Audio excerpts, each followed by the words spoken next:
ආයිබෝවන් ආදරණීය දුවේ පුතේ අද මේ අපි සාකච්ඡා කරන්න සූදානම් වෙන්නේ විශේෂයෙන්ම දුවල පුතාලා වෙනුවෙන් ශ්‍රී ලාංකික දරුවන් වෙනුවෙන් නිවසේ සිටම අධ්‍යාපනය හැදෑරීමට අවකාශ සලසලා තියෙන ගුරු ගෙදර අධ්‍යාපන විකාශනය තුලින් අපි දින කීපයක් මුළුල්ලේ 9 වෙනි ඒකකය අධ්‍යයනය කළා. එතකොට 9 වෙනි ඒකකය කියන්නේ සුද්ධජීව විද්‍යාව. මේ ඒකකයට අදාළ අවසාන නිපුණතා මට්ටම පිළිබඳව අද හැදෑරීමට තමයි අපි මේ සූදානම් වෙන්නේ.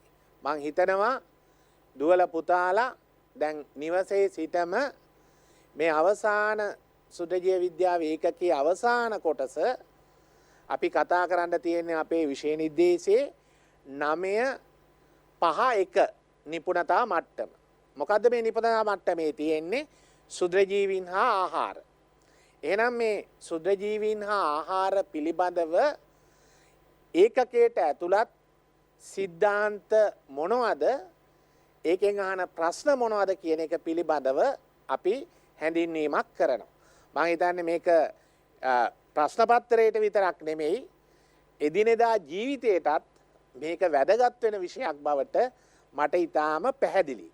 මොකද මේක හැම කෙනෙක්ම මේක ඉගෙන ගත යුතු මාතෘකාවක්. මොකද අපිට නිරෝගී සෞඛ්‍ය සම්පන්න ජීවිතයක් ගත කරන්න නම් නිරෝගීව ඉන්න නම් මේ සුද්ධජීවීන්ගෙන් අපි බේරිලා අපට සුරක්ෂිත ආහාර අපි පරිභෝජනය කරන්නේ කොහොමද කියන එක පිළිබඳව අපට කතා කරන්න තියෙනවා.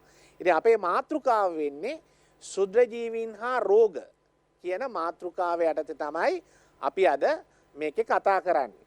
මේ ඔයාලට පේනවා මේ රූප රාමුවෙන් මේ ආහාර අපිට පේනවා මේ අපිට පරිභෝජනය කරන ආහාර මල්ලක් දීලා තියෙනවා. මේ අපි පරිභෝජනය කරන එදිනෙදා ආහාර මල්ලක්. එතකොට මේ ආහාර මල්ලේ බලන්න හොඳට මේකේ තියෙන ආහාර මොනවද කියලා. මේකේ තියෙනවා ඇපල් තියෙනවා, අන්නාසි තියෙනවා, කොමඩු තියෙනවා, මස් තියෙනවා, මාළු ඒ වගේ දේවල් තියෙනවා. එතකොට තෙල් වර්ගයක් තියෙනවා. එතකොට මේවා සේරම මොනවද? එක්කෝ ශාක නිෂ්පාදන නැත්තම් සත්ව නිෂ්පාදන. එතකොට ඔයාලා හොඳටම තේරුම් ගන්න මේ ආහාර මල්ලේ තියෙනවා එක්කෝ ශාක නැත්තම් සත්ව නිෂ්පාදන. එතකොට මේ ශාක සත්ව නිෂ්පාදන තමයි අපට ආහාර විදියට මිනිසා විසරක් නෙමෙයි මේ සියලුම ජීවීන් යොදා ගන්න. ඉතින් මේ ශාක සත්ව නිෂ්පාදන අපි විතරක් ආහාරයට ගන්නවා විතරක් නෙමෙයි සතුනුත් ඒ වගේම ශුද්ධ ජීවීන් අපි පරිසරයේ ඉන්න දිලීර බැක්ටීරියා වැනි ශුද්ධ ජීවීනොත් ආහාරයට ගන්නේ මෙන්න මේ ශාකමය හා සත්වමය ද්‍රව්‍ය. ඒක නිසා තමයි අපි පරිභෝජනය කරන ආහාරවලට ශුද්ධ ජීවීන්ගෙන් අභියෝගය එල්ලවිලා තියෙන්නේ. එහෙමනම් අති මේ මාතෘකාවේදී අපි මේ ශුද්ධ ජීවීන් හා ආහාර යටතේ මතක තියාගත යුතු කාරණයක් තමයි අපි කතා කරන්නේ මොනවද? පළවෙනි දේ තමයි අපි පරිභෝජනය කරන ආහාර එක්කෝ ශාකමය නැත්තම් සත්වමය නිෂ්පාදන. එතකොට පරිසරයේ හැම තැනම ශුද්ධජීවීන් ඉන්නවා වගේම අපේ ආහාරවලත් ශුද්ධජීවීන් ඉන්නවා. එහෙමනම් අපි මෙතනදී කතා කරනකොට ඔයාලා ගොඩාක් අවධාරණය කරගන්න ඕනේ ඇයි අපේ ආහාරය ශුද්ධජීවීන් මගින් නරක වෙන්නේ? ඔන්න ඕක මතක තියාගන්න ඕනේ. මොකද්ද ප්‍රශ්නේ? ඇයි අපේ ආහාර ශුද්ධජීවීන් මගින් නරක වෙන්නේ? එතකොට මේ ප්‍රශ්නේ ඔළුවේ තියාගෙන තමයි මේක කතා කරන්න ඕනේ. මේක සවන් දෙන්න ඕනේ. මේක තේරුම් ගන්න ඕනේ. එතකොට දෙවෙනි කාරණය තමයි ආහාරයක් නරක වෙනවා කියන්නේ මොකක්ද? ඒක තේරුම් ගන්න ඕනේ. අපි කතා කරන ආහාරයක් නරක වීම කියන්නේ මොකක්ද? නරක වීමේදී සිදුවන භෞතික රසායනික විපර්යාස මොනවද? ඔන්න දෙවෙනි කාරණේ. තුන්වෙනි කාරණය තමයි ආහාර නරක වීම සඳහා බලපාන බාහිර හා අභ්‍යන්තර සාධක මොනවද? ඔය සාධක මොනවද? බාහිර අභ්‍යන්තර සාධක මොනවද ආහාර නරක වෙන? ඊළඟට ආහාර නරක කරන සුද්ධ ජීවීන් කවුද? විශේෂයෙන්ම විෂම්පෝෂී බැක්ටීරියා දිලීර තමයි ආහාර නරක කරන්නේ. මෙන්න මේ සුද්ධ ජීවීන් කවුද ආහාර නරක කරන? ඒ කට්ටිය අපි ගැන කතා කරනවා. එතකොට ආහාර නරක විච්චාම නැත්නම් සුද්ධ ජීවීන් මගින් ආහාර නරක කරපුවාම ඒ නරක වූ ආහාර අපි අනුභව කරනවා. එක්ක දැනගෙන එක්ක නොදැනුවත්. මේ අනුභව කරපුවාම අපට ඇතිවන රෝග දෙකක් තියෙනවා. එකක් තමයි අපි කියනවා ආහාර ආසාදන, දෙවෙනි එක තමයි ආහාර විසවීම. එහෙනම් මේ ආහාර ආසාදන හා ආහාර විසවීම පිළිබඳව අපි කතා කරනවා. මෙන්න මේ මාතෘකා කීපය යටතේ තමයි අපි මෙන්න මේ කාලය තුල අපි අධ්‍යයනය කරන්නේ. දැන් අපි බලමු මේකේ මේ තියෙන නිපුණතා මට්ටම මම සඳහන් කරපු 951 දූෂිත ආහාර මගින් වැළඳෙන රෝග නිවාරණය කරන්නේ කොහොමද? එතකොට දූෂිත ආහාර මගින් වැළඳෙන රෝග නිවාරණය කරන්නේ කොහොමද කියන එක ඉගෙනුම් ඵලයේ යටතේ තියෙනවා. සුද්ධ ජීවීන් මගින් ආහාර පහසුවෙන් නරක වන්නේ කෙසේද? දැන් ඔයාලා මොහොතක් කල්පනා කරන්න. සුද්ධ ජීවීන් මගින් ආහාර පහසුවෙන් නරක වෙන්නේ මොකද? දැන් මෙතන තියෙනවා ආහාර.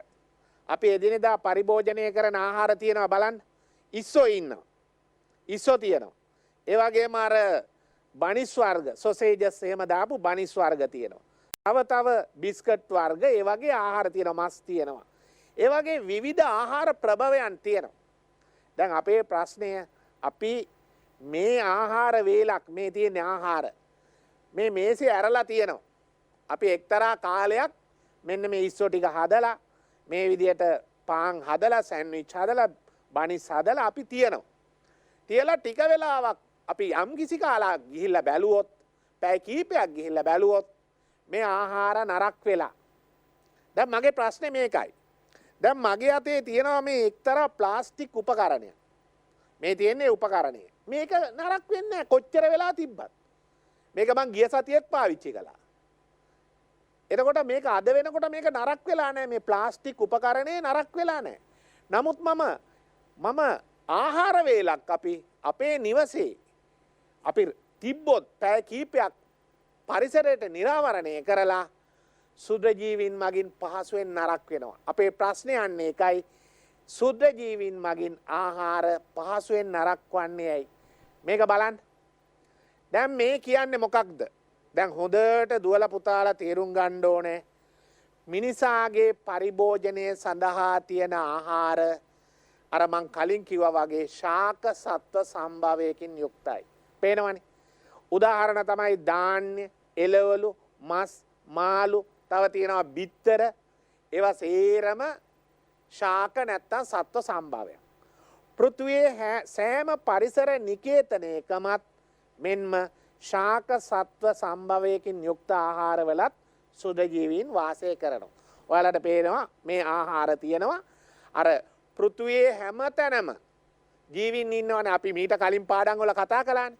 මීට කලින් පාඩමේදී මං කිව්වා පසේ සුද්ධ ජීවීන් ඉන්නවා. වතුරේ සුද්ධ ජීවීන් ඉන්නවා. වාතයේ සුද්ධ ජීවීන් ඉන්නවා. ඉතින් පරිසරයේ හැමතැනම සුද්ධ ජීවීන් ඉන්නවා වගේම අද මම කතා කරන මාතෘකාව මොකක්ද? ආහාර. එහෙනම් මෙන්න මේ ආහාරවලත් සුද්ධ ජීවීන් ඉන්නවා කියන එක ඔයාලා මතක තියාගන්න ඕනේ. එතකොට අපි බලමු එතකොට පරිසරයේ හැමතැනම සුද්ධ ජීවීන් ඉන්නවා වගේම අපි පරිභෝජනය කරන ආහාරවලත් සුද්ධ ජීවීන් ඉන්නවා. එහෙමනම් බලන්න මේ අණු ආහාරවල ස්වභාවික සුද්ධ ජීවි ගහණයන් අඩංගු වන අතර ආහාර හැසිරවීමේදීත් ආහාර සැකසුම් ක්‍රියාවලියේදීත් ඒවා ස්වභාවික සුද්ධ ජීවීන්ගෙන් දූෂණය වෙනවා. එතකොට දැන් කල්පනා කරන්න ආහාරවල ස්වභාවික සුද්ධ ජීවි ගහණයන් ඉන්නවා. ආහාර සැකසීමේ ක්‍රියාවලියේදීත් ඒවා සුද්ධ ජීවීන්ගෙන් දූෂණය වෙනවා. දැන් ඔයාලට මම පෙන්වන්නම්. දැන් කවුරු හරි කිව්වොත් මෙහෙම ආහාරවල සුද්ධ ජීවීන් ඉන්නවද? ඔව්. ස්වභාවිකව සුද්ධ ජීවීන් ඉන්නවා. මාළු කෑල්ලක් ගන්න. මස් වල සුද්ධ ජීවීන් ඉන්නවා. ඉඳපන්. හැබැයි ආහාර හැසිරවීමේදී මොකද්ද මේ ආහාර හැසිරවීමේදී ආහාර පිළියෙල කරනකොට ඒ ස්වභාවික සුද්ධ ජීවීන් මගින් මේවා දූෂණය වෙනවා. දැන් අපි කල්පනා කරමු මෙහෙම. දැන් මම මේ පොඩි රූප රාමුවකින් මේක පෙන්වන්නම්. දැන් මෙන්න බලන්න.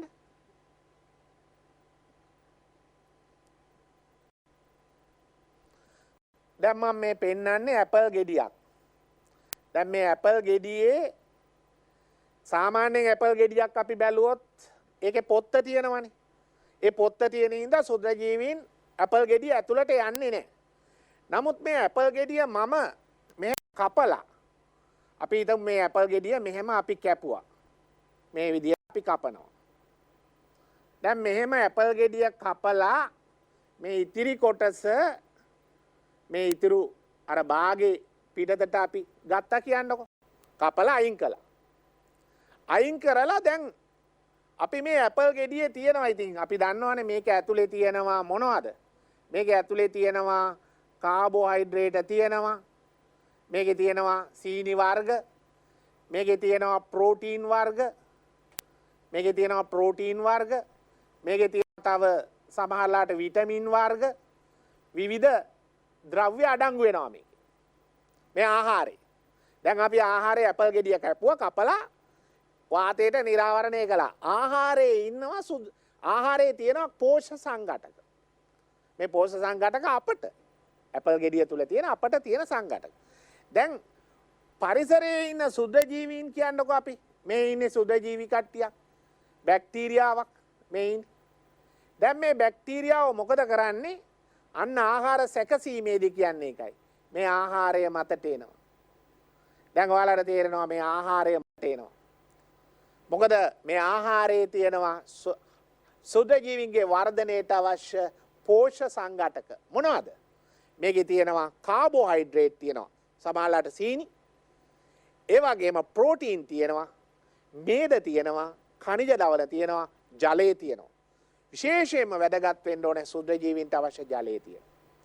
ඒ හින්දා ආහාර වල ස්වභාවික සුද්ධ ජීවී ගහණයක් ඉන්නවා වගේම ආහාර සැකසීම කරනකොට ඒවා එහා මෙහා ගෙනියනකොට හැසිරවීමේදී සුද්ධ ජීවීන් මගින් මේ ආහාරයට ප්‍රවිෂ්ඨ වෙනවා සුද්ධ ජීවීන් කියන එක හොඳට මතක තියාගන්න ඕනේ. දැන් අපේ ඊළඟ කාරණේ බලමු අපි ඊළඟට මෙතනදී. ඊළඟට බලන්න මේ අඩං ඒ කාරණේ අපිට පැහැදිලි. දැන් ඊළඟට බලන්න අපේ ආහාර වලට සුද්ධ ජීවීන් ඇතුළු වන්නේ ඇයි? අන්න හොඳ මාතෘකාවක්. අපේ ආහාර වලට සුද්ධ ජීවීන් ඇතුළු වන්නේ ඇයි? දැන් අර මම කලින් කිව්වා වගේ මෙහෙම. ඇයි මගේ අතේ තියෙන මේ ප්ලාස්ටික් උපකරණයට සුද්ධ ජීවීන් එන්නේ නැත්තේ? ඇයි මේක දි รา පත් කරන්නේ නැත්තේ? මේක කුණු වෙන්නේ නැත්තේ? අන්නේ ප්‍රශ්නෙට ඔයාලා මොහොතක් හිතුවොත් මේකට උත්තරය දෙන්න පුළුවන්. අපේ ආහාර වලට සුද්ධ ජීවීන් ඇතුළු වන්නේ ඇයි? එම ආහාරවල සුද්ධ ජීවීන්ගේ වර්ධනයට අවශ්‍ය කාබෝහයිඩ්‍රේට් ප්‍රෝටීන් මේද වැනි පෝෂක සංඝටකත් ජලයත් අඩංගු වෙනවා. එහෙනම් ඒ නිසා එදිනෙදා පරිභෝජනය කරන ආහාර ද්‍රව්‍ය සුද්ධ ජීවීන්ගේ වර්ධනයට අවශ්‍ය රෝපණ මාධ්‍යයක්.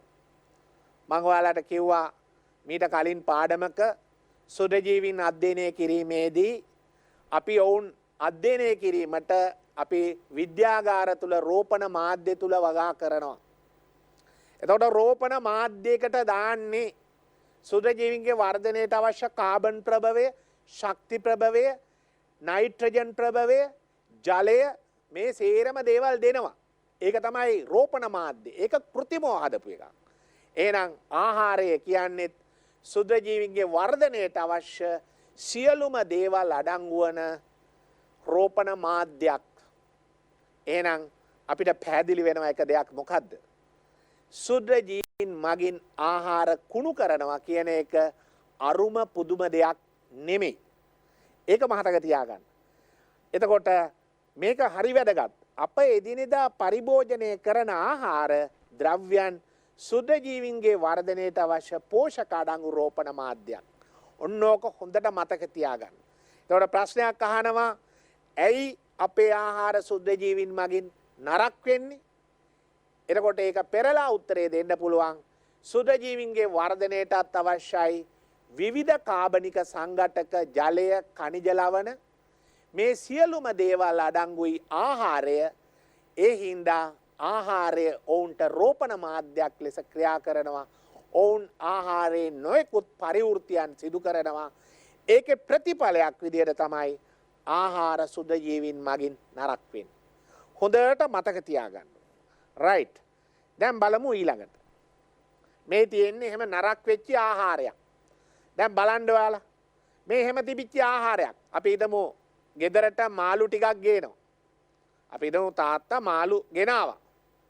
හැබැයි ගෙනාවට තාත්තට කියන්න බැරි වුණා මේ මාළු ගෙනාවා කියලා.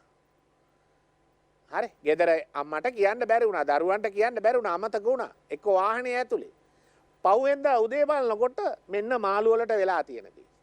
මොකද? මාළු කුණු වෙලා. ඇයි ඒ? මෙන්න මාළු වලට සිද්ධ වෙන දේ. ඇයි මේ පරිසරයේ ඉන්න සුද්‍රජීවීන් මාළු වලම හිටපු සුද්‍රජීවීන් ආහාරය කුණු කරලා. ඉතින් අපි දන්නවා මාළු වගේ ආහාරයක්, මස් වගේ ආහාරයක් ඉක්මනට නරක වෙනවා. අපි සාමාන්‍යයෙන් අපි දන්න දෙයක් තමයි මාළු මස් වගේ ආහාරයක් ඉක්මනට නරක වෙනවා. මොකද ඒ මස් මාළු වල තියෙනවා සුද්‍රජීවීන්ගේ වර්ධනයට අවශ්‍ය ජලය තියෙනවා. khනිජ පෝෂක තියෙනවා. ප්‍රෝටීන් තියෙනවා. ඉතින් ඒ හින්දා සුද්‍රජීවීන්ට ඉතාම හොඳ රෝපණ මාධ්‍යයක් විදියට මාළු. ඉතින් අපි දන්නවා නිවසේ මාළු ගෙනාපුවාම ඒක අපි මොකද කරන්නේ? ආරක්ෂා කරන්න. ඒක සුද්‍රජීවීන්ගෙන් ආරක්ෂා කරන්න අපි සීතකරණ තුල ගබඩා කරනවා. නැත්තම් ඉස්සර කරනකොට මේ හොඳට ඇඹුල් තියනවා කියලා නේ. ඒක ඒදලා සකස් කරලා ඒ කියන්නේ සුද්‍රජීවීන්ට එන්න බැරි විදියට, ප්‍රවිෂ්ඨ වෙන්න බැරි විදියට ඒ ආහාරය පිළියෙල කරලා තියෙනවා. දින කීපයක් අපි ඒක පවත්වා ගන්න පුළුවන්, තියාගන්න පුළුවන්, කල් තියාගන්න පුළුවන්. අපි ඊළඟට බලමු ආහාර නරක වීමේදී සිදුවන භෞතික හා රසායනික විපර්යාස. දැන් මම ඔයාලට කිව්වා මේ පාඩම ආරම්භයේදීම ඇයි අපේ ආහාර සුද්‍රජීවීන් මගින් නරක වෙන්නේ? ඒක ගැන කතා කරා. ඒක පැහැදිලි. ඊළඟට අපේ තියෙන කාරණේ තමයි අපි දන්නවා ආහාරයට සුද්‍රජීවීන් එනවා. ඔවුන්ගේ පරිවෘත්තියට අවශ්‍ය සියලුම සංඝටක ආහාරවල තියෙනවා. ඔවුන් පරිවෘත්තිය දක්වනවා. ඒකේ ප්‍රතිඵලයක් විදිහට අපට ලැබෙනවා මෙන්න මේ දේ. ආහාර නරක වීමේදී සිදුවන භෞතික රසායනික විපර්යාස. අපි බලමු ආහාර නරක වෙනකොට සිදුවන භෞතික රසායනික විපර්යාස මොනවද කියලා. දැන් අර මං කලින් අදපු චිත්‍රේ මෙතන ප්‍රයෝජනට ගත්තොත් මෙතන දැන් මේ සුද්‍රජීවීන් ආහාරයට ආවනේ. මේ ආහාරයට ආව සුද්‍රජීවී. දැන් සුද්‍රජීවීන් ඇවිදලා නිකන් ඉන්නේ නැහනේ. මේකේ ඔවුන්ගේ විවිධ පරිවෘත්තියන් දක්වනවා. සුද්‍රජීවීන් ඔවුන්ගේ පරිවෘත්තියන් දක්වනවා මේක ඇතුලේ. අපි දක්වනවා. මේක ඇතුළට මෙන්න බැක්ටීරියා ආවා. ඔවුන් විවිධ පරිවෘත්තියන් දක්වනවා. මොනවද ඔවුන් දක්වන විවිධ පරිවෘත්තියන්? අපි බලමු. ඔවුන් මොකද කරන්නේ? මේ ආහාරයෙන් ලබා ගන්නවා මෙන්න මෙහෙම ආහාරයට නිකුත් කරනවා විවිධ එන්සයිම්. විවිධ එන්සයිම් නිකුත් කරනවා මේ කට්ටිය බහිස්සයිලියව. මේ එන්සයිම් නිකුත් කරනවා ආහාරයට. ආහාරයේ තියෙන අර පෝෂක සංඝටක සේරම බිඳ වැටෙනවා. ප්‍රෝටීන් තිබුණා නම් සම්පූර්ණයෙන් මේවා ඇමයිනෝ අම්ල බවට පත් වෙනවා. ඇමීන් බවට පත් වෙනවා. කාබෝහයිඩ්‍රේට් තිබුණා නම් ඒවත් අම්ල හදනවා. මධ්‍යසාර හැදෙනවා. අපි දන්නවා සමහර වෙලාවට පළතුරු වලින් දැන් ඔය කියන්නේ පළතුරු අරගෙන මධ්‍යසාර හදනවා කියලා. එතකොට ඒ සමහර සුද්‍රජීවීන් ඉන්නවා ඔවුන් එකෙන් මධ්‍යසාර නිපදවන. ඉතින් ආහාරයේ සිදුවෙනවා මේ පෝෂක සංඝටක අර කලින් ඇඳපු මං කියපු පෝෂක සංඝටක නෙමෙයි දින කීපයකදී පස්සේ තියෙන්නේ. එක්කෝ ඒකේ ඇතුලේ තියෙනවා අහිතකර වායු. ආහාරයේ නිකන් මෘදු වෙලා නූල් වගේ කෙඳි වගේ ස්වභාවය. පොත්ත බැලුවොත් වෙනස් වෙලා ඔන්න ඕක තමයි මම මේ දැන් කතා කරන්න හදන්නේ. මොකද්ද? ආහාර නරක වීමේදී සිදුවන භෞතික හා රසායනික විපර්යාස. අපි බලමු. අපි ඉස්සල්ලාම ආහාර නරක වීමක් කියන්නේ මොකක්ද කියන එක හොඳට කල්පනා කරන්න. දැන් බලන්න ආහාර නරක වීමක් කියලා කියන්නේ ආහාරවල ශුද්‍රජීවීන් වර්ධනය වීම නිසා ආහාරවල ශුද්‍රජීවීන් වැඩෙනවා. එතකොට වැඩෙනවා කියන්නේ ඔවුන් ආහාරයේ තියෙන පෝෂ්‍ය සංඝටක ප්‍රයෝජනට ගන්නවා. ජලය ප්‍රයෝජනයට ගන්නවා. ඒ නිසා අර ආහාරයේ සිදුවන භෞතික රසායනික ජීව විද්‍යාත්මක ව්‍යුහය සම්පූර්ණයෙන්ම වෙනස් වෙනවා. අන්න ඒක තමයි ඒක පරිභෝජනයට නුසුදුසු තත්වයකට පත් වෙනවා. අපි දන්නවා ඔබගේ නිවසේ ඔහොම නරක් වෙච්ච ආහාර ඔබ දැකලා තියෙනවා. දන්නේ නැතුව ඒව අනුභව කරලා තියෙනවා. මොකක්ද ආහාර නරක් වීම කියන්නේ? ආයෙ පාරක් බලන්න. ආහාරවල ශුද්‍රජීවීන් වර්ධනය වීම නිසා එම ආහාරවල භෞතික රසායනික හා ජීව විද්‍යාත්මක ව්‍යුහය වෙනස් වී පරිභෝජනය කරන්න නුසුදුසු තත්වයකට පත් වෙනවා. ඕක තමයි අපි කියන්නේ ආහාර නරක් වීමක් කියලා. එතකොට දැන් දුවල පුතාලගෙන් ඇහුවොත් ආහාර නරක් වීමක් කියන්නේ මොකක්ද කියන එක පැහැදිලි පිළිතුරක් දෙන්න ඕනේ. මොකද්ද?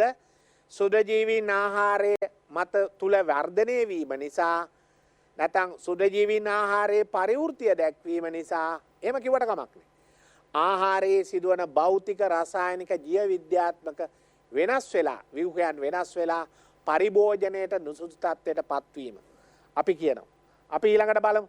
මේ තියෙන්නේ එහෙම ආහාර. මේ තියෙන්නේ එහෙම ආහාර. ඒ හින්දා මේ බලන්න. එහෙම භෞතික රසායනික තත්ත්වයට දැන් මේ ඇපල් ගෙඩිය බලන්න.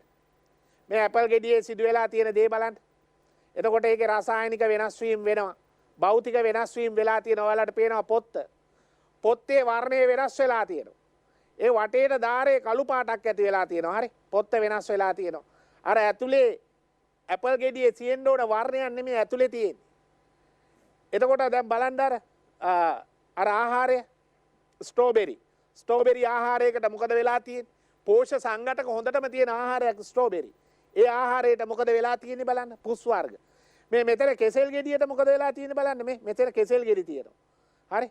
එතකොට මේ කෙසෙල් ගෙඩිය වල පොත්තේ වර්ණය වෙනස් වෙලා තියෙනවා. ඔන්න ඕක භෞතික රසායනික විපර්යාස පිළිබඳව අපි කතා කරනවා.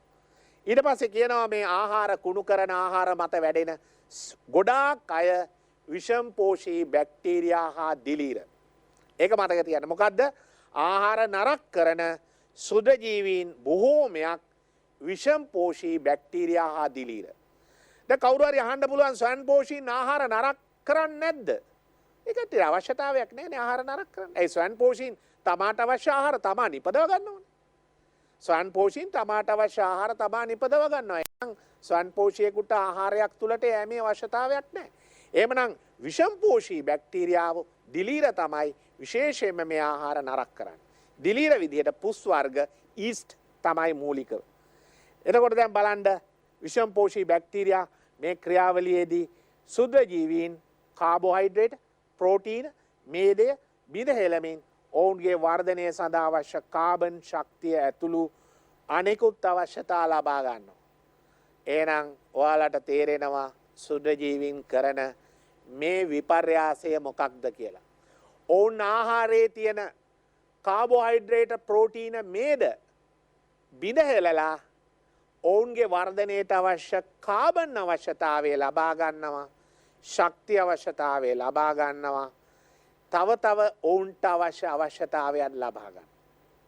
තවත් අවශ්‍යතාවයන් තියෙනවා. ප්‍රධාන වශයෙන් කාබන්. ඊට අමතරව ශක්තිය. ඒ අවශ්‍යතාවයන් ලබා ගන්නවා. ඒකේ ප්‍රතිඵලයක් විදිහට අර අපිට ගන්න තිබුණු පෝෂ්‍ය සංඝටක මේ ශුද්‍රජීවීන් බිඳ දමලා අපට හානි කර තත්ත්වේ විෂද්‍රව්‍ය අඩංගු ආහාරයක් තමයි අවසානයේදී ප්‍රතිඵල වෙන්නේ. ඒකේ ප්‍රතිඵලයක් විදිහට අපි එවැනි ආහාර පරිභෝජනය නොකළ යුතුයි, නුසුදුසුයි. මොකද ඒක තමයි අපි කියන්නේ ශුද්‍රජීවීන් මගින් ආහාර නරක වීම. එතකොට ඒක අපි කිව්වා මුලදී ශුද්‍රජීවීන් ආහාරවල වර්ධනය වීම නිසා ආහාරයේ භෞතික රසායනික ජීව විද්‍යාත්මක ව්‍යුහය වෙනස් වෙලා පරිභෝජනයට නුසුදුසු තත්යකට පත් වෙනවා නම් ඒක තමයි ආහාර නරක වීම.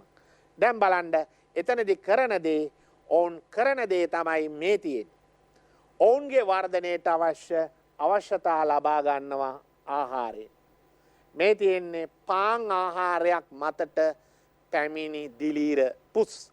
අපි දන්නවා පාන් පුස් කනවා කියලා. අපි කියන්නේ සාමාන්‍ය විවහාරයේ එදිනෙදා විවහාරයේ පාන් පුස් කනවා. ඔව්. පාන් පෙත්තක් චුට්ටක් තෙත් කරලා වාතයට නිරාවරණය කරලා දවසක් තියන්න. ඔයාලට මෙන්න මෙහෙම දකින්න තියෙනවා. ඊට අමතරව අත්කාචයක් අරගෙන බැලුවොත් කළු පාට ඩොට් තියෙනවා. ඒ මොනවද? ඔවුන්ගේ බීජාණු දිලීරවල බීජාණුත් හදලා බීජාණු දානිත් හදලා ජලයේ වතුර මගින් තෙත් කරලා පාන් කෑල්ලක් තියලා දින දෙකක් තියන්න මේ තත්ත්වය ඔයාලට හොඳින් නිරීක්ෂණය කරන්න පුළුවන්. අන්න එතනදී ඔයාලා තේරුම් ගන්නවා ඇයි මේ පාන් ආහාරය ඒ වගේම පෝෂක සංඝටක නැති දෙයක්ුත් එහෙම තියන්න. අපිට පුළුවන් ඕනනම් පෝෂක සංඝටක නැති යකඩ කෑල්ලක් කියමු. යකඩ කෑල්ලක් වතුරේ ඔබලා තියන්න. හැබැයි යකඩ කෑල්ල කවදාවත් නරක වෙන්නේ නැහැ. පාන් කෑල්ල නරක වෙනවා. අර මං කියපු સિદ્ધාන්තය එතෙන්ද යොදා ගන්න පුළුවන්. මං කියපු સિદ્ધාන්තය. දැන් මේ බලන්න. ඊට ක්‍රියාවලිය සම්පූර්ණ කිරීම සඳහා සුද්ධජීවීන් බහිස්සයිලියව එන්සයිම් මම ඔයාලට කියවන්නේ මෙතනදී. මෙතනදී මං කිව්වා මේ ආහාරයට ප්‍රවිෂ්ඨ වූ සුද්ධජීවීන් නිකුත් කරනවා බහිස්සයිලිය එන්සයිම්. මොනවාද මේ බහිස්සයිලිය එන්සයිම නිකුත් කරන්නේ? මේ නිකුත් කරන බයිසයිලී එන්සයිම ඇමයිලේස් වෙන්න පුළුවන්. එතකොට අපි දන්නවා පිස්ටේ ජල විච්ඡේදන. සුක්‍රේස් වෙන්න පුළුවන්. එතකොට සුක්‍රෝස් ජල විච්ඡේදනය කරනවා. ඊට අමතරව ප්‍රෝටියේස් ප්‍රෝටීන් ජල විච්ඡේදනය කරනවා. ලයිපේස් ලිපිඩ ජල විච්ඡේදනය කරනවා. පෙක්ටිනේස් වැදගත් මේකක් පෙක්ටින් ජල විච්ඡේදනය කරනවා. අපි දන්නවා විශේෂයෙන්ම ඔය ශාක සෛල යාබද සෛල බිත්ති එකට සම්බන්ධ කරලා තියෙන මැද තියෙනවා බදාමයක් විදියට පෙක්ටින්. එතකොට සුද්ධජීවීන් ආහාර නරක කරනකොට වෙන දේ තමයි අර සුද්ධජීවී එන්සයිමයක් සමහර ඒවා නිකුත් කරනවා සුද්ධජීවීන් පෙක්ටිනේස් කියන එන්සයිමය. එතකොට මොකද වෙන්නේ අර සෛල බිත්තිය මැද තියෙන පෙක්ටින් ජල විච්ඡේදනය වෙච්චාම සෛල වෙන් වෙනවා. සෛල ඈත් වෙනවා. ඒ ඈත් වෙනකොට තමයි ඒ මතට සුද්ධජීවීන් එන්නේ.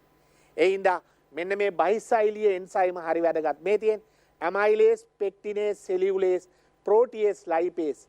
එතකොට මතක තියාගන්න සුද්ධජීවීන් මගින් ආහාර නරක කරනකොට ඒ ආහාරයේ තියෙන පෝෂක සංඝටක බිඳ දමන්න සුද්ධජීවීන් ශ්‍රාවය කරන බහිස්සයිලිය එන්සයිම වැදගත් වෙනවා. ඔවුන් බයිසයිලි එන්සයිම නිකුත් කිරීම ඉතාම වැදගත්. ඒ නිසා තමයි අපි අර කියපු ආහාරයේ පෝෂක සංඝටක බිඳ වැටුනේ. පිෂ්ඨය බිඳ වැටුනේ ඇමයිලේස් මගින්. පෙක්ටින් බිඳ වැටුනේ පෙක්ටිනේස් මගින්. ප්‍රෝටීන් බිඳ වැටුනේ ප්‍රෝටියේස් මගින්. සුක්‍රෝස් බිඳ වැටුනේ ඉන්වර්ටේස් මගින්.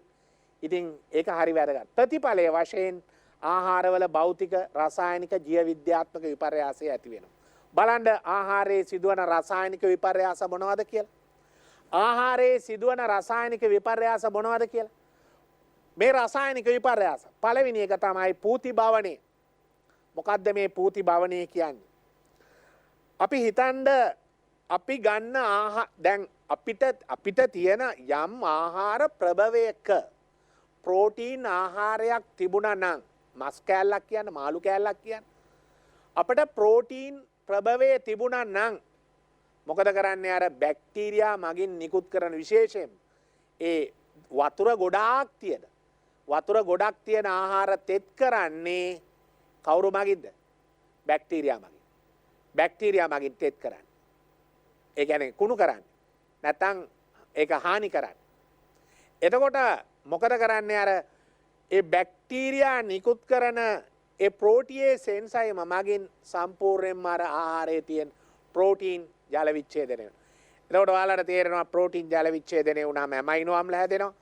ඒ ඇමයිනෝ අම්ල වල MH2 කාණ්ඩේ ඇමයින් හරණයට ලක් වෙනවා. ඇමීන ඇමෝනියා බවට පත් වෙනවා. ඊට පස්සේ හයිඩ්‍රජන් සල්ෆයිඩ් වැනි වායු හැදෙනවා. අපි දන්නවා එතකොට ආහාරයේ යම් කිසි දුර්ගන්ධයක් ඇති වෙනවා. අපි සමහරලාට කියනවා මෙහෙම බලලා ආහාරය ඉඹිනවා. ඉඹලා බලලා කියනවා මේක නම් කුණු වෙන්න ළඟ ආහාරයක් කියලා. මොකද ඒ කුණු වෙන්න ළඟ ආහාරයක් කියන්නේ අර ආහාරයෙන් නිකුත් වෙච්ච හයිඩ්‍රජන් සල්ෆයිඩ් වැනි වායු තියෙනවා. ඇමෝනියා වැනි වායු තියෙනවා. ඒ වගේ දුර්ගන්ධයන් නිකුත් වන අවස්ථාවකට පත් වෙනවා. එතකොට ආහාර නරක් වීමේදී සිදුවන රසායනික විපර්යාසයන් යටතේ පළවෙනි එක තමයි පූති භවණය. ඒක හොඳට මතක තියාගන්න. පූති භවණය කියන්නේ ප්‍රෝටීන් අඩංගු ආහාර සුද්ධජීවීන් මගින් බිඳ දමනවා. කුණු කරනවා. එතනදී ඕන් නිකුත් කරන ප්‍රෝටියේස් එන්සයිම නැත්නම් ප්‍රෝටියොලිටික් එන්සයිම ඒ සඳහා දායක වෙනවා. එතකොට මෙන්න ප්‍රෝටීන් ආහාරවලට වෙන දේ. එතකොට ඔයාලා කල්පනා කරන්න මොහොතක් හිතන්න ප්‍රෝටීන් අඩංගු ආහාර ඔබගේ නිවසේ තියෙනවා. මස් කෑල්ලක් මාළු කෑල්ලකට වෙන දේ තමයි මේ ඇඳලා තියෙන්නේ. අර කිරි වීදුරුවක් තියෙනවා. ඔයාලට තේරෙනවා කිරි වීදුරුවක් ප්‍රෝටීන් අඩංගුයි. ඕකට එනවා ජිලීර වර්ග, ඊස්ට් වර්ග, බැක්ටීරියා විශේෂයෙන් බැක්ටීරියා. බැක්ටීරියා මොකද කරන්නේ? නිකුත් කරන ප්‍රෝටියොලිටික් එන්සයිම නැත්නම් ප්‍රෝටියේස් එන්සයිම මගින් ප්‍රෝටීන ඇමයිනෝ අම්ල බවටත් ඒ ඇමයිනෝ අම්ල වල NH2 කාණ්ඩය අයින් කරපුවාම ඇමීන බවටත් ඇමෝනියාත් හයිඩ්‍රජන් සල්ෆයිඩුත් මෙන්න මේ තත්ත්වයට තමයි අපි කියන්නේ අනේ ආහාරයේ කුණු වෙනවා. කුණු වෙච්ච ආහාරයක් අපට යම් කිසි දුර්ගන්ධයක් නිකුත් වෙනවා කියලා. ඒක තමයි ඒ තත්ත්වය. ඊළඟට පැසීම. මොකද්ද මේ පැසීම කියන්නේ? කෙනෙක් පැසීම කිව්වහම ඒක බොහෝ වෙලාවට නිර්වායු තත්ත්වයක් වෙන්නත් පුළුවන්. ඒක නිර්වායු තත්ත්වයක් වෙන්නත් පුළුවන්. ඒක ස්වායු තත්ත්වයක් වෙන්නත් පුළුවන්. පැසීම කියන්නේ බොහෝ වෙලාවට මේ අපේ ආහාර ප්‍රභවය අපි ගන්න ආහාර ප්‍රභවය කාබෝහයිඩ්‍රේට නම් අපේ ආහාර ප්‍රභවය කාබෝහයිඩ්‍රේට නම් ඒ කාබෝහයිඩ්‍රේටයට ඇතුළු වන සුද්ධජීවීන් හිතන්න. ඒකට ඇතුළු වෙනවා සුද්ධජීවීන්. ඕන් නිකුත් කරනවා කාබෝහයිඩ්‍රේටේ අපි තියෙන පිෂ්ඨය කියමු. ඒකේ තියෙන පිෂ්ඨය. අර සුද්ධජීවීන් නිකුත් කරන ඇමයිලේස් එන්සයිමේ මගින් පිෂ්ඨයේ ජල විච්ඡේදනය වෙනවා මොනවා හෝ ඩයිසැකරයිඩ් එකට.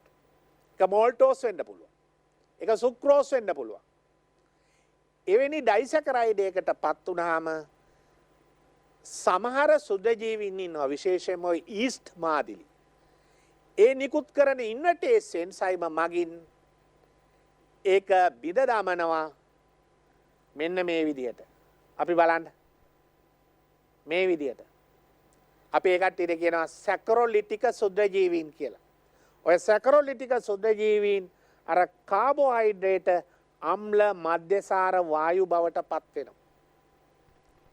අම්ල මධ්‍යසාර වායු බවට පත් වෙනවා. මේ සැකරොලිටික සුද්ධජීවීන් බොහෝ වෙලාවට මධ්‍යසාර නිපදවීම සඳහා භාවිතා කරනවා.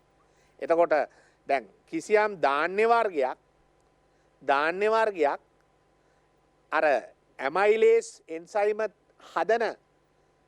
ඇමයිලේස් එන්සයිම හදන සුද්ධජීවීන් දාලා ඒක ඩයිසැකරයිඩ් සුක්‍රෝස් බවට පත් කළා නම් ඒ සුක්‍රෝස් මාධ්‍ය මත සැකරොලිටික සුද්ධජීවීන් ක්‍රියා කළා නම් ඒකෙන් හැදෙන්නේ ඉස්සල්ලාම මධ්‍යසාර සහ කාබන් ඩයොක්සයිඩ්. දැන් බොහෝ වෙලාවට ඔය ධාන්‍ය වර්ග අරගෙන මධ්‍යසාර නිපදවනවා. මේ තාක්ෂණය තමයි ගන්න. ඊට පස්සේ මධ්‍යසාර ස්වායු තත්ත්වය යටතේ ක්‍රියා කළොත් ඇසිටික් අම්ලයේ වැනි අම්ල හදන්න පුළුවන්.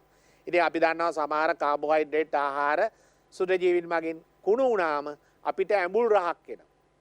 සමහරලාට ඇඹුල් රහක් එනවා. සමහරලාට අපිට අප්පිරිය ගතියක්, අප්‍රසන්න ගතියක් තියෙනවා. ඒකට හේතුව තමයි එක්කෝ මධ්‍යසාර එකතු වෙලා තියෙනවා, නැත්නම් අම්ල එකතු වෙලා තියෙනවා, නැත්නම් ඕන් නිකුත් කරපු වායුන් අඩංගු වෙනවා.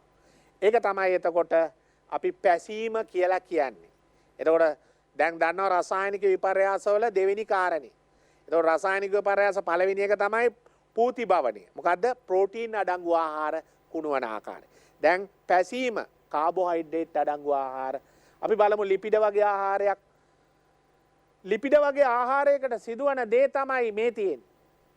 දැන් ලිපිඩ අඩංගු ආහාරයක් කිව්වහම ඔයාලා කල්පනා කරයි මොනවද මේ ලිපිඩ තියෙන ආහාර අපිට තියෙන්නේ අනුභව කරන්න. ලිපිඩ තියෙන ආහාර අපට අනුභව කරන්න මොනවද තියෙන්නේ? සීමිතයි තමයි. නමුත් ලිපිඩ අඩංගු ආහාර අපි තියෙනවා අපේ ආහාර වට්ටෝරුවේ තියෙනවා. අපේ ආහාර ලැස්තුවේ තියෙනවා ලිපිඩ. උදාහරණයක් පොල් තෙල්. පොල් තෙල් කියන ආහාරය ශාකමය නිෂ්පාදනය. මෙන්න මේ ආහාරයට එන්න පුළුවන් සුදජීවීන් කොටසක් ඉන්නවා. ඒ ලිපිඩ කියන පොල් තෙල් කියන ආහාරයට එන්න පුළුවන් සුදජීවීන් කොටසක් ඉන්නවා. අපි ඒ කට්ටියට කියනවා ලිපොලිටික සුදජීවීන් කියලා. කවුද ඒ කට්ටියට කියන්නේ? ලිපොලිටික සුදජීවීන්. අන්න අර ලිපිඩ ආහාර, මේද ආහාර අපි කලින් කියපු ඒ කියන්නේ තෙල් නැත්තම් මේද ආහාර ලිපොලිටික සුදජීවීන් මේදාම්ල ග්ලිසරෝල් බවට කඩනවා, පත් කරනවා. ඕකට අපි කියනවා ආහාර මුඩු වීම. එතකොට දැන් කල්පනා කරන්න ආහාර ප්‍රභවවල ඇති ලිපිඩ ලිපොලිටික සුද්ධජීවීන් ශ්‍රාවය කරන එන්සයිම මගින් මේද අම්ල ග්ලිසරෝල් බවට පරිවර්තනය කරනු ලබනවා. එතකොට දුවලට පුතාලට තේරෙනවා අපි මේ කතා කරපු ප්‍රධානම රසායනික විපර්යාස 3 මොනවද කියලා. එතකොට මෙන්න මේ මුඩුවීම කියන්නේ මේ මුඩුවීම සිදුවෙන්නේ විශේෂයෙන්ම මේදාහාරයකට. ඒක සමහරට පොල් තෙල් වෙන්න පුළුවන්. ඒක බොහෝ වෙලාවට පොල් තෙල් වෙන්න පුළුවන්. නැත්නම් සත්ව මේදේ වෙන්න පුළුවන්. ඒකේ තියෙන මේ මේදාම්ල ග්ලිසරෝල් බවට ජල විච්ඡේදනය කරනවා ලිපොලිටික සුද්ධජීවීන් නිකුත් කරන එන්සයිම්. එතකොට දැන් රසායනික විපර්යාස 3ක් තියෙනවා. මොනවද? පූතිභවණය, පැසීම, මුඩුවීම. පූතිභවණයට ලක් වෙන්නේ ප්‍රෝටීන් ප්‍රභවයේ තියෙන ආහාර, නැත්නම් ප්‍රෝටීන් අඩංගු ආහාර. පැසීම සිදුවෙන්නේ කාබෝහයිඩ්‍රේට් ආහාර, මුඩුවීම සිදුවෙන්නේ ලිපිඩ ආහාර. ඒවා සිදු කරන සුද්ධජීවී කණ්ඩායම් අපි නම් කරලා තියෙනවා. ප්‍රෝටියොලිටික, ලිපොලිටික සුද්ධජීවීන්, ඒ වගේම සැකරොලිටික සුද්ධජීවීන් කියලා. ඒක හොඳට මතක තියාගන්න. දැන් මේ බලන්න. ආහාරවල සිදුවන භෞතික විපර්යාස. මම ඔයාලට අර කලින් රූපරාමුකත් පෙන්නුවා. ආහාරවල සිදුවන භෞතික විපර්යාස. දැන් මේක හැම කෙනෙක්ම සාමාන්‍යයෙන් දැනගන්න ඕන. මොකද මේක දැනගන්න ඕනේ මේ විභාගෙට ගිහිල්ලා ප්‍රශ්න පත්‍රයේ අහනවා ආහාරවල සිදුවන භෞතික විපර්යාස. ඔය ටික ලියලාවට වැඩක් නැහැ. ජීවිතේටත් මේක ඕනේ. මේ ඉගෙන ගන්න එක තමන්ගේ ජීවිතේටත් ඕනේ. අපි යනවා කඩේකට. නැත්නම් අපි යනවා සුපර් මාකට්. ගිහිල්ලා අපි පළතුරක් ගන්න. මේ පළතුර නරක් වෙලාද නැද්ද කියලා හොයාගන්නේ මේ භෞතික විපර්යාසවල. අපි ආහාරයක් නරක් වෙලාද නැද්ද කියලා හඳුනාගන්නේ මේ භෞතික විපර්යාසවල. එතකොට ඒක ප්‍රායෝගිකව අපි දැනගෙන තියෙන්න ඕනේ. මොනවද මේ භෞතික විපර්යාස? දැන් අපි හිතමු අපි කෙසෙල් ඇවරියක් ගන්න යනවා. එතකොට අපිට මේ කෙසෙල් ඇවරිය භෞතික විපර්යාස තියෙනවා. අපි ඇපල් ගෙඩියක් ගන්න යනවා. ඒකේ භෞතික විපර්යාස අපි දැනගන්න ඕනේ කුණු වුණා. එහෙම නැති වුණොත් භෞතික විපර්යාස නොදැන හිටියොත් අපි ගෙදරට අරගෙන එන්නේ සුද්ධජීවීන් මගින් කුණු ඉවත දමන ආහාර. ඒ හින්දා ඒක හොඳට මතක තියාගන්න ඕනේ. බලමු භෞතික විපර්යාස මොනවද කියලා. ආහාර මෘදු වීම. දැන් ආහාරයක් මෘදු වෙනවා.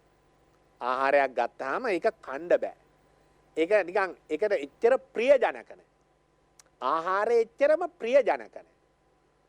ඒකට හේතුව ආහාර මෘදු වෙලා. මෘදු වීම. ඔන්නෝක භෞතික විපර්යාසයක්. හොඳට මතක තියාගන්න. එතකොට භෞතික විපර්යාසය මොකද්ද? ආහාර මෘදු වීම.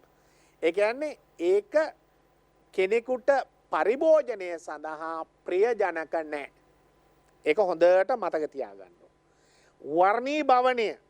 ඔයාලට මං කලින් රූපරාමුක පෙන්වුවා ඇපල් ගෙඩියක, කෙසෙල් ගෙඩියක. වර්ණී භවණේ වර්ණය වෙනස් වෙනවා. එතකොට ඒකේ පිටත ආවරණය, පිටත ආවරණයේ පොත්තේ වර්ණය වෙනස් වෙනවා නම් ඒක වර්ණී භවණය. අන්න ඒක භෞතික විපර්යාසයක්. සෙවල හා මැලියම් සෑදීම. ඒක බොහෝ වෙලාවට පොලිසැකරයිඩ්. සෙවල හා මැලියම් සෑදීම. මොකද සමහර සුද්ධජීවීන් පරිවෘතියේදී හදනවා පොලිසැකරයිඩමය ද්‍රව්‍ය. පරිවෘතියේදී හදනවා පොලිසැකරයිඩමය ද්‍රව්‍ය. මෙන්න මේ පොලිසැකරයිඩමය ද්‍රව්‍ය නිකන් බැලුවොත් එහෙම නිකන් මෙහෙම කරලා ඇලෙනවා. නිකන් ඇලෙනවා. ඒක මැලියම් නැත්තම් සෙවල. එතකොට දැන් අපි ආහාරයක් අපි කියමුකෝ අපි දැන් මොනවා හරි අපි හිතමු ගස් ලැබු ගෙඩියක් කියලා. ඒ ගස් ලැබු ගෙඩියේ වටේට තියෙන ආවරණය ඩැමේජ් වෙලා. එතනින් සුද්ධජීවීන් ඇතුළට ගිහිල්ලා. සුද්ධජීවීන් මේ ගස් ලැබු ආහාරයේ තියෙන සීනි බිඳ දමලා. මේකේ දැන් සීනි බිඳ දමලා. දැන් මේක ඇතුලේ බලපුවාම නිකන් ගස් ලැබු ගෙඩිය නිකන් ටිකක් සෙවල ගතියක් තියෙනවා. නිකන් කනකොට නිකන් දිවේ පැටලෙනවා. දිවේ ඇලෙනවා. එතකොට අපට තේරෙනවා මෙන්න මේක කුණු වෙච්ච ආහාරයක් කියලා. එහෙනම් අපි අනුභව කරන්න කලින් අපට ආහාරය අපි පිළියෙල කරනකොට ඒක කපනකොට ඒක අනුභව කරන්න කලින් අපි පිළියෙල කරගන්නකොට සකස් කරගන්නකොට අපට මේ දේ හොඳට තේරුම් ගන්න පුළුවන්. ආහාරයේ සෙවල තියෙනවා නම් මැලියම් වගේ දේවල් තියෙනවා. ඒ වගේම විෂ එකතු වීම. කොහොමද විෂ එකතු වෙන්නේ? අපි කියවනේ මේ ආහාරයකට සුද්ධජීවීන් එනවා කියලා. මේ සුද්ධජීවීන් එනවා. එතකොට මේ ආහාරයට එන සුද්ධජීවීන් සමහර වෙලාවට මෙහෙම දෙයක් කරනවා. දැන් මේ ආහාරයට එන සමහර සුද්ධජීවීන් මෙහෙම අර බයිසයිලිය එන්සයිම නිකුත් කරනවා කියලානේ මම කලින් කිව්වේ. සමහරක් අය මෙන්න මේ වගේ දෙයක් කරනවා. මෙහෙම. ඔවුන් පරිවෘත්තියේදී විෂ හදනවා. මෙහෙම විෂ නිකුත් කරනවා මෙහෙම. මෙන්න මා විෂ. මෙන්න මේ වගේ විෂ හදනවා. පරිවෘත්තියේදී මේ අය විෂ හදනවා. ඔන්නෝක විෂ. අපි ඒවට කියනවා විෂ කියලා. එතකොට සමහර සුද්ධජීවීන් ආහාරයට ආපුවම බයිසයිලි එන්සයිම නිකුත් කරලා ආහාරයේ තියෙන පෝෂක සංඝටක බිඳෙන ගමන් භෞතික විපර්යාසයක් කරනවා. මොකද්ද? ඔවුන් හදනවා විෂ. එතකොට අපි මොකද කරන්නේ? ඒ විෂ කියන දේ දන්නේ නැති හින්දා අපි ආහාර අනුභව කරනවා. ඊළඟට වරුවක් විතර ගියාට පස්සේ අපි රෝගී වෙනවා. රෝහල්ගත වෙනවා. අන්න ඒක තමයි ආහාර විෂ වීම කියන්නේ. විෂ එකතු වීමත් භෞතික විපර්යාසයක්. ඊළඟට නූල් වැනි ස්වභාවයකට පත්වීම. නූල් වැනි ස්වභාවයකට පත්වීම එහෙම නැත්නම් වයනේ වෙනස් වෙනවා. ආහාරයේ මෙහෙම බලපුවාම නිකන් කෙඳි. ඇතුලේ නිකන් නූල් බෝලයක් පැටලිලා වගේ. ආහාරයේ දෙකට වෙන් කරපුවාම මෙහෙම ආහාරයේ දෙකට වෙන් කරපුවාම නූල් බෝලයක් වගේ. නූල් කෙඳි වගේ තියෙනවා. හරි. ඔය අනෝද වගේ ආහාරවල මම බොහෝ වෙලාවට මම දැකලා තියෙනවා අනෝද වගේ ආහාරයක් සුද්ධජීවීන් මගෙන් කුණු වුණාම ඇතුලේ තියෙනවා නිකන් ඒ අනෝද ගෙඩිය දෙකට පළපුවාම කෙඳි වගේ නූල් වගේ ස්වභාවයක්. අන්න ඒ වගේ ස්වභාවයක් තියෙනවා. මම මේක රූපරාම වලින් බලමු මේක පෙන්වන්න පුළුවන්ද කියලා මේ තියෙන්නේ. ඔයාලට තේරෙනවා මේ ආහාරයක් මේ සුද්ධජීවීන් මගින් නරක් වුණාම සිදුවන භෞතික විපර්යාසයක්. දැන් මේ බලන්න. මේ ඇපල් ගෙඩියක් කපලා තියෙන්නේ. ඇපල් ගෙඩිය මොකද වෙලා තියෙන්නේ ඇතුල් පැත්ත? ඒ ඇතුල් පැත්තේ එක පැත්තකින් සුද්ධජීවීන් බිඳ දමලා රසායනික විපර්යාසයන් වෙලා ඕකේ සමහරලාට තිබුණේ ප්‍රෝටීන නම් ඕකේ එක වායු වර්ග හැදිලා එක ප්‍රෝටීන් බිඳ වැටීමෙන් හැදෙන අහිතකර රසායනික ද්‍රව්‍ය හැදිලා වර්ණය වෙනස් වෙලා හරි මේ අනිත් ආහාරය. එතකොට ඔය වගේ දේවල් තමයි සිදුවන භෞතික විපර්යාස. අර තියෙන නූල් අර මම පෙන්눔 කරුවේ. ඒ කියන්නේ ආහාර නරක් වීමේදී සිදුවන භෞතික විපර්යාසයක් යටතේ මම කිව්වා සමහර ආහාරවල කෙඳි නැත්තම් නූල් වගේ ස්වරූපයක් තියෙනවා. එහෙමනම් ඔයාලා තේරුම් ගන්න ඕනේ ආහාර නරක් වීමේදී සිදුවන භෞතික රසායනික විපර්යාස මොනවද කියලා. දැන් ආයේ පාරක් දුවලා පුතාලා මෙනෙහි කරගන්න මොනවද රසායනික විපර්යාස තුනක් කතා කළා. එක පූතිභවනය, දෙක පැසීම, තුන මුඩුවීම. එතකොට ඔය ටික තමයි අපි කිව්වේ රසායනික විපර්යාස. ඊළඟ භෞතික විපර්යාස වලදී මම කිව්වා ආහාරයේ වර්ණය වෙනස් වුණා. ඒ කියන්නේ ඒකේ වර්ණයේ තියෙන ස්වභාවය වෙනස් වුණා. ඒ වගේම ආහාරය මෘදු වුණා. ඒ වගේම ආහාරයේ නූල් වැනි ස්වභාවයක් ආවා. එවැනි වෙනස් වීම සිදු වෙනවා ආහාර කුණු වෙනකොට. එතකොට ජීව විද්‍යාත්මක ව්‍යුහයත් වෙනස් වෙනවා. ඉතින් මේක පරිභෝජනයේ නුසුදුසු තත්යකට පත් වෙනවා. ඊළඟට මේ ආහාර නරක් වීම කෙරෙහි බලපාන බාහිර සාධක පිළිබඳව මම කතා කරන්නේ. බලමු බාහිර සාධක කියන්නේ ආහාර සුද්ධජීවීන් යන දෙකොටසම බලපාන පරිසර සාධක. එතකොට මේ බාහිර සාධක කියලා කියන්නේ ආහාරයකට හා සුද්ධජීවීන් යන දෙකොටසම බලපාන පරිසර සාධක. මේක හරි වැදගත්. මොකද ආහාර නරක් වෙන්නේ. දැන් බලන්න ආහාර නරක් වීම කෙරෙහි බලපාන බාහිර අභ්‍යන්තර සාධක. එතන බාහිර සාධක කියන එක ඔයාලා මතක තියාගන්න ඕනේ. සුද්ධජීවීන් හා ආහාර දෙකට සම බලපාන පරිසර සාධක. වැදගත් මේක තමයි ගබඩා කිරීමේ උෂ්ණත්වය.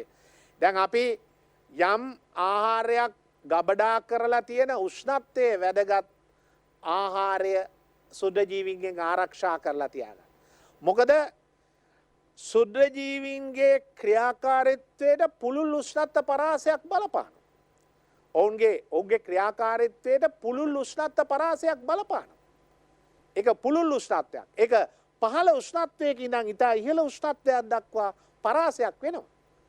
ඉතින් සමහර වෙලාවට අපි දන්න දෙයක් තමයි ඉතා අඩු උෂ්ණත්ව තත්ත්වයටතේදී සුද්ධජීවීන් මගින් ආහාර නරක් වීම ඉතාම සෙමින් වෙන්නේ. ඉතින් ඒකයි මෙතන කියලා තියෙන්නේ.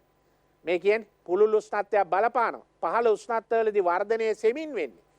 ඉතින් සුද්ධජීවීන්ගේ වර්ධනය සෙමින් වෙනවා නම් ආහාර නරක් වෙන්නේ. උදාහරණ සීතකරණ තුල සෙන්ඩිග්‍රේඩ් අංශක 4ක වගේ උෂ්ණත්වයක් තියෙන්නේ. ඉතින් අපි ආහාර කල් තබා ගන්න සීතකරණ ගබඩා තියෙනවා. ඉතින් සීතකරණ තුල මේ බලන්න. ඉතින් අපි ආහාර කල් තබා ගන්න සීතකරණ තුල මොකද සෙන්ඩිග්‍රේඩ් අංශක 4ක් 3ක් වගේ අඩු උෂ්ණත්වයක් තියෙනවා. මෙන්න මේ උෂ්ණත්වයේදී බොහෝ සුද්ධජීවීන්ගේ වර්ධනයට හිතකර නැහැ. මේ සීතකරණ තුල තියෙන උෂ්ණත්වය සුද්ධජීවීන්ගේ වර්ධනයට හිතකර නැහැ. හිතකර නැත්තම් සුද්ධජීවීන් මගින් ආහාර නරක වෙන්නේත් නැහැ. එහෙනම් සුද්ධජීවීන් මගින් ආහාර නරක වීමෙන් වළක්ව ගන්න අපි කරන්න ඕන එකම දේ සුද්ධජීවීන්ගේ වර්ධනයට සුදුසු නැති උෂ්ණත්වයක් තුල ආහාර තබා ගන්න ඕන. ඒකයි එකම මූලධර්ම. මොකද්ද? සුද්ධජීවීන්ගේ වර්ධනයට හිතකර නැති උෂ්ණත්වයක් තුල අපි ආහාර තිබ්බොත් අපිට ආහාර කල් තබා ගන්න පුළුවන්. ඒක තමයි අපි සීතකරණ තුල. හැබැයි මතක තියාගන්න සමහර වෙලාවට ශීතකාමී සුද්ධජීවීන් ඉන්නවා. ශීතකාමී සුද්ධජීවී බැක්ටීරියා ඉන්න ඔවුන් මගින් ශීතකරණ තුල තියෙන ආහාරත් නරක කරන එක ඊටාම කලාතුරකින් වෙන දෙයක්. ඒක මතක තියාගන්න. ඊළඟ කාරණේ බලන්න පරිසරයේ සාපේක්ෂ ආර්ද්‍රතාවය. දැන් අපි දන්නවා පරිසරයේ තියෙන ප්‍රයෝජ්‍ය තෙතමනය කියන. පරිසරයේ තියෙන සාපේක්ෂ ආර්ද්‍රතාවයේ තෙතමනය. සුද්ධජීවීන්ගේ වර්ධනයට ජලය අත්‍යවශ්‍යයි. ජලය ඊටාම අවශ්‍ය දෙයක්. එහෙනම් ජලය හොඳට තියෙනවා නම් ආහාරය නරක වෙනවා.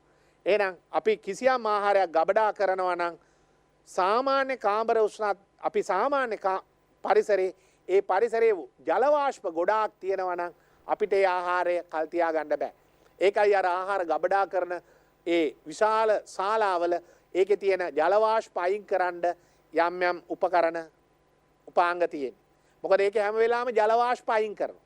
ඉතින් මතක තියාගන්න අර වියලි ආහාර ආර්ද්‍රතාවයේ වැඩි පරිසරයක් තුල එහෙම ගබඩා කරන්න බෑ. කළොත් මොකද වෙන්නේ? ආහාරයේ මතට ජල වාෂ්ප උරාගෙන සුද්ධජීවීන් මගින් ඒවා කුණු වෙනවා. ගබඩා කරන පරිසරය මේකයි කියන තියෙන. අඩු තෙතමනයක් ඇති ආහාර සාපේක්ෂ ආර්ද්‍රතාවයේ වැඩි පරිසරවල ගබඩා නොකළ යුතුයි. ඒ කියන්නේ අපි දන්නවා ආහාර ගබඩා කරන ස්ථානවල හැම වෙලාවෙම වාතයේ තියෙන ජල වාෂ්ප අයින් කරනවා නිතරම. ඒ අයින් කරන්නේ ජල වාෂ්ප ප්‍රමාණය අඩු කරන්න සුද්ධජීවීන් මගින් සිදුවන හානිය වළක්වන්න. ඊළඟට මේ එවැනි පරිසරයක අපි දන්නවා අපේ සුපර් මාකට් අපි වල දැකලා ඇති සුපර් මාකට් වල පුළුවන් තරම් ඒ පරිසරයේ ජල වාෂ්ප අයින් කරලා තියෙන්නේ. ඒ හින්දා තමයි ඒවැ තියෙන ආහාර දීර්ඝ කාලයක් දින කීපයක් නරක නොවි තියාගන්න පුළුවන්. රයිට්. ඊළඟට පරිසරයේ වායු වල පැවැත්ම. මේ වායු වල පැවැත්ම කියන්නේ සුද්ධජීවීන්ගේ ක්‍රියාකාරීත්වයට අවශ්‍ය වායු තියෙනවා නම් ඒවා නරක වෙනවා. සමහරලාට හොඳට ඔක්සිජන් තියෙනවා නම් අර ස්වායු බැක්ටීරියා මගින් ඕවා නරක වෙන්න පුළුවන්. ගබඩා කරන පරිසරයේ තියෙන වායු සාන්ද්‍රණයත් බලපාන. ඒ කියන්නේ සුද්ධජීවීන්ගේ වර්ධනයට අවශ්‍ය බාහිර සාධක තියෙනවා නම් සුද්ධජීවීන්ගේ වර්ධනයට අවශ්‍ය උෂ්ණත්වයේ තියෙනවා නම් තෙතමනයේ තියෙනවා නම් ජල වාෂ්ප තියෙනවා නම් සුද්ධජීවීන් වර්ධනය වෙනවා කියන්නේ සුද්ධජීවීන් මගින් ආහාර කුණු වෙනවා. එහෙනම් අපි ආහාර කල් තබා ගන්න නම් අපි කල යුත්තේ එවැනි තත්ත්ව ඇති නොවි තියා ගන්න ඕනේ. ඒක හොඳට මතක තියා ගන්න ඕනේ. ඊළඟට pH අගය. මේ ආහාර නරක වීම කෙරෙහි බලපාන සාධකයක් pH අගය. මේ pH පරාසය අපි සඳහන් කරලා තියෙනවා. එක එක ආහාරවල තියෙන pH අගයන් අපි දක්වලා තියෙනවා. ඉතින් සාමාන්‍ය pH අගයේ උදාසීන මට්ටමේ යටතේ ආහාර මේක අපි විශේෂයෙන්ම ඒක තියා ගන්න ඕනේ. හරි. ඒක මතක පෝෂක ප්‍රමාණය. ආහාරයේ පෝෂක හොඳට මම ඒ කලින් කිව්වා. පෝෂක ගොඩාක් තියෙනවා නම් ජලය හොඳටම තියෙනවා නම් ඉක්මනට නරක වෙනවා. ඉතින් ඒ වගේ ආහාර අපි කිරි මස් මාළු වැඩි කල් තියා ගන්න බෑ. අපි ඉක්මනට පරිභෝජනය කරන්න ඕන. ඒ වගේ ආහාර සුද්ධජීවීන් මගින් ඉක්මනට නරක වෙනවා. ඒක හොඳට මතක. ඒ වගේම ජීව විද්‍යාත්මක ව්‍යුහය. ඒ ජීව විද්‍යාත්මක ව්‍යුහය කියන්නේ ආහාරවල පවතින ස්වභාවික ආවරණය මේකත් බලපානවා ආහාර නරක වීම. ඊළඟට මිනිසාට ආහාර මගින් මිනිසාට වැළඳෙන රෝග. එතකොට විශේෂයෙන්ම බොහොමයක් බැක්ටීරියා දිලීර මගින් නැති කරන රෝග. එතකොට මේ තියෙන්නේ ආහාර මගින් මිනිසාට වැළඳෙන රෝග. ඔයාලට මතක ඇති උණ සන්නිපාතයේ සැල්මොනෙල්ලා ටයිපි, අතිසාරයේ ශිගෙල්ලා, කොලරාව, විබ්‍රියෝ කොලරේ ආහාර විෂවීම, ස්ටැපයිලොකොකස් අවුරියස්, ඒ වගේම බොටියුලිනියාව, ක්ලොස්ට්‍රීඩියම් බොටුලිනම්, එවන ඇෆොලොටොක්සික්, ඒ වගේ අය මේ ආහාර විෂ වෙන්න බලපානවා. මේ ආහාර මගින් ඇතිවන ආසාදන කරනවා. මේ අවසානයේදී ඇස්පර්ජිලස්ලා ඒක දිලීරයක් ආහාර නරක කරන. දැන් මේ පිළිබඳව වැඩි විස්තර රූප රාමුවක් සඳහන් වෙනවා. මේ තියෙන්නේ එවැනි ආසාදන ඇති වූ තත්ත්ව සෞඛ්‍ය කෙරෙහි ඇති කරන අවසාන මේ බලපෑම සෞඛ්‍ය කෙරෙහි ඇති කරන බලපෑම බැලුවොත් මෙන්න මේක. එතකොට ඇතැම් සුද්ධජීවීන් ආහාර තුළ ජීවත් වෙමින් විවිධ මම ඔයාලට කිව්වා සුද්ධජීවීන් ආහාර මත ජීවත් වෙමින් ආකාර දෙකකින් අපේ සෞඛ්‍යයට බලපානවා. මෙන්න එකක් තමයි ආහාර විෂ වීම. මොකද සුද්ධජීවීන් හදන විෂ අපට ශරීරගත වෙලා අපි රෝගී වෙනවා. මොකද්ද? සුද්ධජීවීන් හදන විෂ මම අර කලින් කිව්වා මේ සුද්ධජීවීන් හදන විෂ මේ ආහාරය අඩංගු වෙනවා. මේක අපි පරිභෝජනය කළොත් අනුභව කළොත් අපිට ආහාර විෂ වීම ඇති වෙනවා. ඒ ආහාර විෂ ඇතිවීම සිදු කරන සුද්ධජීවීන් ඉන්නවා. ආහාර විෂ කරන සුද්ධජීවී ප්‍රධානම එක්කෙනෙක් තමයි ක්ලොස්ට්‍රීඩියම් බොටුලිනම්. ඒක මතකයේ තියන්න ක්ලොස්ට්‍රීඩියම් බොටුලිනම් බොටුලිනියාව කියන සුද්ධජීවී විෂ ඇති කරනවා. ආහාර ආසාදනය කියන්නේ මේ විෂ නෙමෙයි. දැන් අපි හිතමුකෝ මේ මෙතන විෂ නෙමෙයි. අපි මෙතන ගත්තොත් එහෙම මේ මෙන්න මේ විෂ නැතුව මේ සුද්ධජීවීන් අපි හිතමු. මෙන්න මේ සුද්ධජීවීන් ඉන්නවනේ. මේ සුද්ධජීවීන් අඩංගු ආහාර අපි අනුභව කරනවා. විෂ නෙමෙයි. එතන බලාපොරොත්තු වෙන්නේ. අර සුද්ධජීවීන් අඩංගු ආහාර අපි අනුභව කළොත් අපිට ආහාර ආසාදනය වෙනවා. එහෙම තමයි උණ සන්නිපාතයේ කොලරාව, අතිසාරය වගේ රෝග. බලමු ඒක. මේ බලන්න. මේ තියෙන එක සඳහන් වෙනවා. සුද්ධජීවීන් මගින් නරක වීමට ලක් වූ ආහාර පරිභෝජනයේ රෝගී විය හැකි එවන සුද්ධ ගුණණය වීමේදී සුද්ධජීවී සංඛ්‍යාවද වැඩි කරමින් විෂ රසායනික ද්‍රව්‍ය නිපදවනවා. අධික ලෙස දූෂිත වූ ආහාර ගන්නා කෙනෙකු සුද්ධජීවී සෛල විශාල සංඛ්‍යාවක්ද විෂ රසායනික ද්‍රව්‍යද අධිග්‍රහණය කිරීමෙන් රෝගී තත්ත්වයට පත් වෙන්න පුළුවන්. එවැනි රෝග දෙකක් තමයි මම මේ පැහැදිලි කළේ. එකක් තමයි ආහාර මගින් නැතිවන ආසාදන. ඒ ආහාර මගින් නැතිවන ආසාදන කියන එක මම කලින් පැහැදිලි කළා. ඒ යන අපි ගන්න ආහාරේ සුද්ධජීවීන් අපට ආහාර ඔස්සේ ශරීරගත වෙලා අපට කොලරාව හදනවා නම් පාචනය හදනවා නම් උණ සන්නිපාතය හදනවා නම් ඒක තමයි ආසාදන. ඒක මේ තියෙන්නේ ඒ ආහාර ආසාදන හදන සුද්ධජීවීන් උණ සන්නිපාතය හදනවා වල මතක තියාගන්න සැල්මොනෙල්ලා ටයිපි, අතිසාරය හදනවා චිගෙල්ලා, කොලරාව හදනවා විබ්‍රියෝ. මේ ආහාර ආසාදන. ඊළඟට ආහාර විෂවීම. මොකද්ද මං ආහාර විෂවීම කියන්නේ? ආහාරවල සුද්ධජීවීන් වර්ධනය වීම නිසා ඕන් නිපදවන විෂ ආහාරය අඩංගු වෙනවා. එවැනි ආහාර අනුභව කරපුවාම අපට ආහාර විෂ වෙනවා. එවැනි විෂ ආහාර අනුභව කරපුවාම අපට ඇතිවන මෙන්න රෝගී තත්ත්ව. ආහාර විෂවීම කරනවා ස්ටැපයිලොකොකස් අවුරියස්. මේ බලන්න ආහාර විෂවීම කරන කෙනෙක්. එයා බැක්ටීරියාවක්. ඊළඟට බොටියුලිනියා, ක්ලොස්ට්‍රීඩියම් බොටුලිනම්, ඒ වගේම ඇෆොලොටොක්සින්, මේ ඇස්පර්ජිලස් කියන දිලීරේ. එතකොට මේ තුන් දෙනාම ආහාර විෂවීම කරනවා. ඒ විතරක් නෙමෙයි. අපි කතා කළේ බැක්ටීරියා ආහාර විෂ කරනවා, දිලීර ආහාර විෂ කරනවා. නමුත් දැන් වෙනකොට හොයාගෙන තියෙනවා සමහර වෛරස වර්ගات ආහාර විෂ කරනවා. ඉතින් ඒ හින්දා අපිට වැදගත්ම දේ තමයි විශේෂයෙන්ම මතක තියාගන්න ඕනේ. අපි කතා කළා මේ පාඩමේදී මේ අපේ අවසාන පාඩම. අපි දන්නවා ගුරු ගෙදර අධ්‍යාපන විකාශනය කියන්නේ මේ ශ්‍රී ලංකාවේ දුවලා පුතාලා වෙනුවෙන් නිවසේ සිටම අධ්‍යාපනය හදාරන්න තියෙන පහසුකමක්. නිවසේ සිටම අධ්‍යාපනය හදාරන්න තියෙන පහසුකමක්. එතකොට මේකෙන් උපරිම ප්‍රයෝජනය ගන්න ඕන. එතකොට සුද්ධ ජීව විද්‍යාව ඒකකයේ අපි අවසානයි සිද්ධාන්ත කතා කරලා. සම්පූර්ණයෙන්ම අපි කතා. අද මම මේ අවසාන කළේ ආහාර හා සුද්ධ ජීව විද්‍යාව. සුද්ධජීවීන් අපේ ආහාරයට මොන වගේ බලපෑමක් කරනවද? සුද්ධජීවීන් මගින් ආහාර කුණු වුණාම අපවිත්‍ර කරපුවාම අපට වැළඳෙන රෝග මොනවද? ඒ රෝග ආසාදන වලින් අපි ආරක්ෂා වෙන්නේ කොහොමද?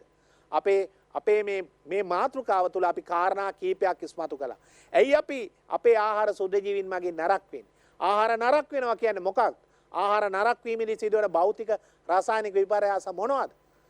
ආහාර නරක් වීම කෙරෙහි බලපාන භෞතික රසායනික සාධක මොනවද? බාහිර අභ්‍යන්තර සාධක මොනවද? ආහාර නරක් වීම කෙරෙහි තියෙන බාහිර අභ්‍යන්තර සාධක මොනවද? ආහාර මගින් ඇතිවන ආසාදන, ආහාර විසවීම මේවැන් ආරක්ෂා වෙන්නේ කොහොමද? නිරෝගී සෞඛ්‍ය සම්පන්න ජීවිතයක් අපි ගත කරන්නේ කොහොමද කියන එක පිළිබඳව අපි විස්තරාත්මකව කතා කළා.